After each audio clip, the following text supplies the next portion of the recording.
తన బిడ్డను దీవించే విషయంలో చాలా పట్టుదల కలిగినటువంటి వాడు ఆయన. శాపాలను ఆశీర్వాదాలుగా మార్చడానికి పట్టుదల కలిగినటువంటి వాడు ఆయన.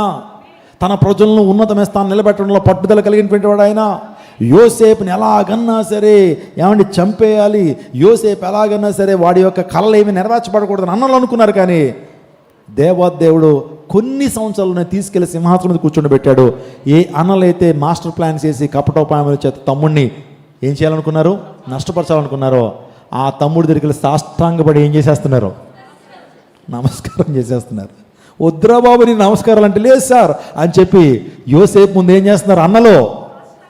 దేవుడు తన యొక్క వాగ్దానాన్ని నెరవేర్చుకోకుండా ఉన్నాడా? ఈరోజు ధైర్యంగా ఉండండి. ప్రజలు మీ మీద చాలా కీడు తలపెడతారు. మీ యొక్క పరపతిని పోగొడదాం అనుకుంటారు. మీ పేరు ప్రఖ్యాతులను భంగం చేద్దాం అనుకుంటారు. భార్యాభర్తలు చక్కగా నివసిస్తుంటే వారి మధ్యలో చిచ్చులు పెట్టాలనుకుంటారు చాలామంది. చక్కగా దేవుని కృపలో వరదలుతుంటే నీకు నీ దేవునికి మధ్య వైరాన్ని కలుగు చేద్దాం అనుకుంటారు చాలామంది. వాటి విషయంలో భయపడదు నువ్వు. దేవుడు నీతో మాట్లాడుతున్నాడు. ఈరోజు చాలా స్పష్టంగా మాట్లాడుతున్నాడు. ఆయన మనుషుల యొక్క కపటోపాయం నుంచి నేను కప్పేటువంటి వాడు ఆయన. దేవుని లేఖనం చెప్తుంది అది. ఎస్తేరు మొర్దెకై గురించి ఆలోచన చేస్తున్నప్పుడు అసలు వాళ్ళు ఏ అపకారం చేశారండి? ఎస్తేరు మొర్దెకై హామాను గడికి ఏం ద్రోహం చేశారు? రాజ్యానికి మేలు చేశారే. ఆ మొర్దెకై అయితే రాజుకే మేలు చేశాడే.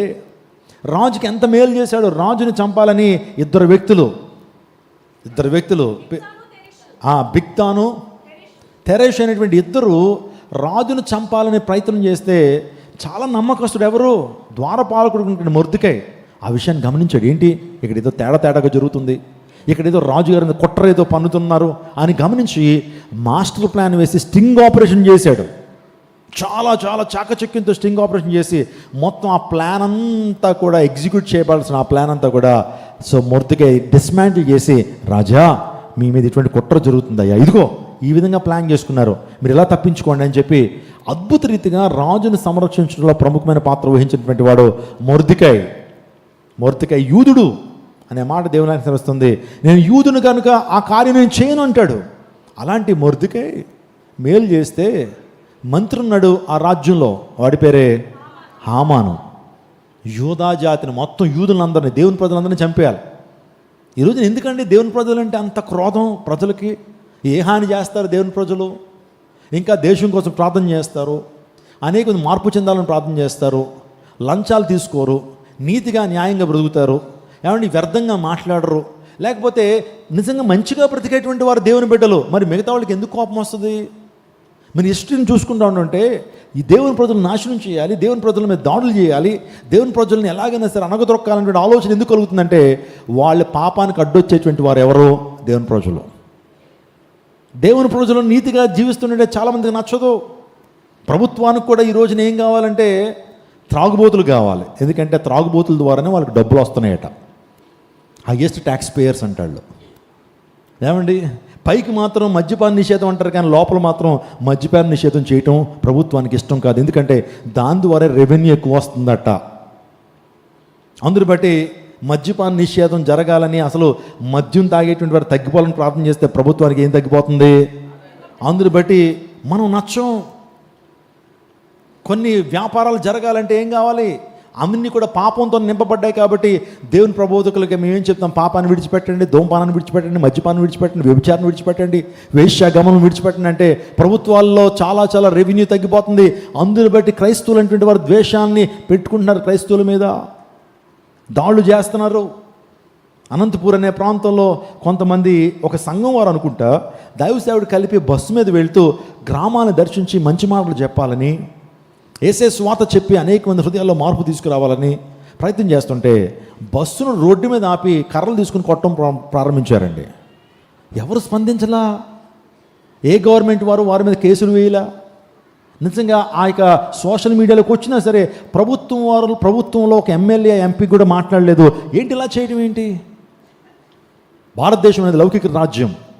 It's a social and secular country. భారతదేశం ఏంటి? ఏ మతానికి సంబంధించింది కాదు. ఆర్టికల్ 25 మీరు చదివితే ఆర్టికల్ 25 చాలా క్లియర్గా చెప్తుంది. రాజ్యాంగంలో ఒక మనిషి, ఒక వ్యక్తి, ఒక ఆడైనా ఒక మగైనా సరే ఏ మతానన్నా స్వీకరించవచ్చు. ఒకవేళ క్రైస్తవ్యం మీకు నచ్చలేదా, క్రైస్తవంలో కొన్ని పద్ధతులు నచ్చలేదా, మీరు వెంటనే వేరే మతాన్ని స్వీకరించవచ్చు, ఆ మతాన్ని ప్రకటించుకోవచ్చు. ఆ భావ ప్రకటన స్వేచ్ఛ, దాన్నే ద ఫ్రీడమ్ ఆఫ్ రిలీజియన్ అన్నారు, మత స్వాతంత్రపు హక్కు. ఎవరైనా ఏ మతాన్ని ఏం చేయొచ్చు, స్వీకరించవచ్చు. ఒకవేళ క్రిస్టియానిటీ నచ్చలేదు, హిందూయిజంలోకి వెళ్ళి, హిందూయిజం నచ్చలేదు, జైనిజంలోకి వెళ్ళొచ్చు, జైనిజం నచ్చలేదు, ఇస్లాం మతాన్ని తీసుకోవచ్చు. భారతదేశ రాజ్యాంగము, మన రాజ్యాంగము ఆ యొక్క హక్కును మనకు కలుగు చేసింది. ఆ ప్రాథమిక హక్కులు ఉన్నాయి మనకి. ఆర్టికల్ 25 చెప్తుంది అదే. ఇంకొకటి, ఆ మతాన్ని ఏం చేయొచ్చు, ఆ మతంలో ఉన్నటువంటి విషయాలను ప్రకటించుకోవచ్చు నిర్మోహమాటంగా. దానికి రాజ్యాంగం మనకి ఏమిచ్చింది, హక్కు ఇచ్చింది. రాజ్యాంగాన్ని మనం అమలు చేయకపోతే, రాజ్యాంగాన్ని ధిక్కరిస్తే రాజ్యాంగం మనకి ఏం చేస్తుంది, శిక్షను అమలు చేస్తుంది. భారతదేశము అంతా కూడా రాజ్యాంగం మీద నడుస్తూ ఉంది. లేదా పోలీస్ వ్యవస్థలు కావచ్చు, రెవెన్యూ వ్యవస్థలు కావచ్చు, ఆ తర్వాత సుప్రీంకోర్టు, హైకోర్ట్స్, ఇవన్నీ కూడా రాజ్యాంగాన్ని బేస్ చేసుకునే రాజ్యం ముందుకు వెళ్తూ ఉంది. ఆ రాజ్యాంగానికి విరుద్ధంగా ప్రవర్తించటము అది నేరమే. ఆర్టికల్ 25 చెప్తుంది, ఎవరైనా ఏ మతాన్ని స్వీకరించుకోవచ్చు. కానీ ఈరోజు అనేక మంది దాడులు చేస్తున్నారు. మత ఛాందస్వాదం, అందరూ కాదండి, కొంతమంది మత ఛాందస్వాదం కలిగినటువంటి వ్యక్తులు ఏమంటే క్రైస్తవ సేవకుల మీద, క్రైస్తవుల మీద బురద జల్లుతూ అనేక మంది క్రీస్తు నమ్ముకున్న విశ్వాసుల్ని హేళనగా మాట్లాడుతూ దాడులు చేస్తున్నారు. నేను మాట చెప్పనండి, ఈ రోజున భారత రాజ్యాంగం మనకి ఇచ్చిన విధిని మనము నిర్వర్తిస్తున్నాం. ఈ రోజున క్రైస్తవుడు అంటే ఎవరో తెలుసండి, ప్రత్యేకంగా జీవించేటువంటి వాడు, పరిశుద్ధంగా జీవించేటువంటి వాడు, నీతి కలిగి జీవించేటువంటి వాడు, పాపాన్ని అసహించుకునేటువంటి వాడు, లోకానికి వేరుగా జీవించేటువంటి వాడు, కలిసిపోయేటువంటి వాడు కాదు. అందరూ బట్టే లోకానికి ఇబ్బంది అవుతుందేమో. క్లాస్ రూమ్ అంతా కూడా భయంకరమైనటువంటి కార్యాలు చేస్తున్నారు, కానీ ఒకడు మాత్రం నిలబడే అలా చేయొద్దు అన్నాడు అనుకోండి, ఆ క్లాస్ రూమ్లో అందరూ కూడా ఎవరికి విరోధి అయిపోతారు, ఆ మంచోడికి విరోధి అయిపోతారు. క్లాస్ రూమ్ అంతా స్లిప్లు పెడేద్దాం అనుకున్నారు, మాస్టర్ని బోల్తా కొట్టించేసి మరి ఆ క్వశ్చన్ పేపర్ని ఎలాగో సైడ్ చేసేసి అందరూ కూడా మోసం చేసి ఎగ్జామ్ రాద్దాం అనుకున్నారు. ఒక క్రైస్తవుడు మాత్రం అలా చేయకూడదురా, చదువుకున్నాం కదా రాద్దాం అని అంటే మిగతా వాళ్ళందరికీ ఆ వ్యక్తి ఏమవుతాడు, నువ్వు నీతిగా బ్రతికితే చాలామందికి అయిష్టుడిగా మారిపోతావు. నువ్వు కలిసిపోయావు అనుకోండి అందరితో, చాలా బాగుంటుంది. నా ప్రతివచనాకమా, ఇక్కడ మొర్దెకై ప్రత్యేకంగా జీవిస్తున్నాడు. నేను యూదుని కాబట్టి ఆ కార్యం చేయనయ్యా. ఏ కార్యం?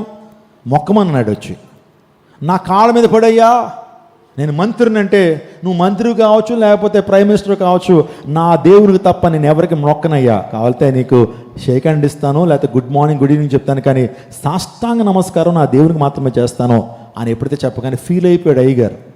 మంత్రిని అలా అంటావు నువ్వు, ఆఫ్టర్లో ఒక ద్వారపాలకుడివి, ఆఫ్టర్లో గేట్ కీపరు నువ్వు, నాకు మొక్కనంటావు, మిగతా వాళ్ళందరూ మొక్కుతున్నారు కదా.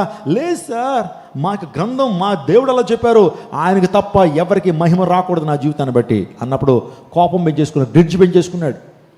ఇతను మాత్రమే కాదు, ఇతని బంధువుల్ని, ఇతనితో ఉన్నటువంటి ఆ సమాజాన్ని అంతా కూడా, రక్త సంబంధం అందరినీ కూడా ఎట్ ఏ టైం చంపేద్దామని ఒక మాస్టర్ ప్లాన్ వేశాడు. ఎవరో హామాను గాడు వేసి ఎన్ని మూరలు ఉరికమ్మని దవ్వాడు, 50 మూరలు ఉరికమ్మని దవ్వేశాడట. ఎవరి కోసం? మొర్దెకై కోసం. అప్పటికే రాణి అయిపోయింది. ఎవరు? ఎస్తేర్ రాణి అయిపోయింది. అయిపోయిన తర్వాత సమస్య తెలిసింది. ఈ మంత్రి ఏం చేస్తాడంటే కొంతమంది వ్యక్తుల్ని సమకూర్చుకుని యూదా జాతిని మొత్తం కూడా చంపాలని ప్రయత్నం చేస్తున్నాడు. ఎప్పుడైతే తెలియగానే ఎస్తేర్ ఎవరిని ఇన్ఫ్లుయెన్స్ చేయడానికి ప్రయత్నం చేయలేదు, కానీ ఆమె ఉపవాస దినాన్ని ప్రకటించింది. తన చెలికత్తలందరినీ కూడా సమావేశం చేస్తుంది. Let's pray together. ఒక శ్రమ రాబోతుంది, ఒక భయంకరమైనటువంటి ఉప్పెన రాబోతోంది, ఒక భయంకరమైనటువంటి మారణ హోమం జరగబోతుంది మన రాజ్యంలో, అందరూ బట్టి కలిసి ప్రార్థన చేద్దామని చెప్పి ఎస్తేరు చేసిన ప్రార్థన ద్వారా దేవుడు రాజు హృదయాన్ని మార్చేశాడు. ఆమేన్. ఎంత అద్భుతమో చెప్తాను నేను. మీరు ఇంటికి వెళ్తే ఎస్తేరు గ్రంథం చాలా అద్భుతంగా రాయబడింది. నిజంగా ఎవరైనా సినిమా తీస్తే 100 days పక్క. స్తోత్రం చెప్పండి. ఎస్తేరు గ్రంథాన్ని ఎవరన్నా సరే మంచి స్క్రీన్ ప్లే చేసి ఒక మంచి మూవీని తీస్తే కనుక ఖచ్చితంగా అంత డ్రమాటికల్గా ఉంటుంది, అంత అద్భుతంగా ఉంటుంది. రాజు వాస్తవానికి ఆ ప్లాన్ ఎలా ఉంటుందంటే, వాడి యొక్క మొర్దెకై హామాను గడి ప్లాన్ ఎలా ఉంటుందంటే, రేపు మార్నింగ్ రాజు అపాయింట్మెంట్ తీసుకున్నాడు. మీకు ఒకటి చెప్పాలండి, చెప్పి మీరు యాక్షన్ తీసుకోవాలి అని చెప్పి మంత్రి అపాయింట్మెంట్ తీసుకున్నాడు. ఎవరిది? రాజుగారిది. చాలా జాగ్రత్తగానండి, చాలా ఇంట్రెస్టింగ్ ఉంటుంది. ఆ రోజు రాత్రి రాజుగారు నిద్రపోయాడు. టక్మన్ మెలకు వచ్చేసింది. ఓకే, మంచినీళ్ళు తాగాడు, పడుకుందామని చూస్తున్నప్పుడు నిద్ర పట్టట్లా. అటు దొరలేడు, ఇటు దొరలేడు. ఆ టైంలో ఫోన్లు లేవు, కానీ లేకపోతే ఫోన్ చూసుకుంటూ ఉండేవాడు. ఆ టైంలో నిద్ర పట్టకపోయేసరికి అటు దొరులుతున్నాడు, ఇటు దొరులుతున్నాడు. ఇంకా కొంతమంది పిలిపించుకున్నాడు, గట్టిగా ఎసరని అంటున్నాడు, వాళ్ళు ఇసురుతున్నారు. లేకపోతే అక్కడ ఏదన్నా మంచి పానీ ఏదైనా తాగుంటాడు, అది తాగినా సరే నిద్ర రావట్లా. ఏంటి నాకు ఈరోజు ఇలా అయిపోయింది, ఏంటి నాకేమంటే అర్థం కావట్లేదని చెప్పి రాజు అటు తిరిగి ఇటు తిరిగి ఆ టైంలో ఒక ఐడియా వచ్చింది.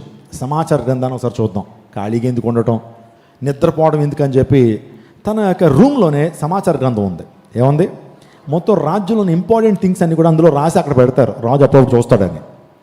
ఆ రాజు కరెక్ట్గా సమాచార గ్రంథానికి దగ్గరికి వెళ్ళి గ్రంథాన్ని ఇలా తెరిచాడు. అంతే, తెరవగానే ఎవరి స్టోరీ ఉంది అక్కడ?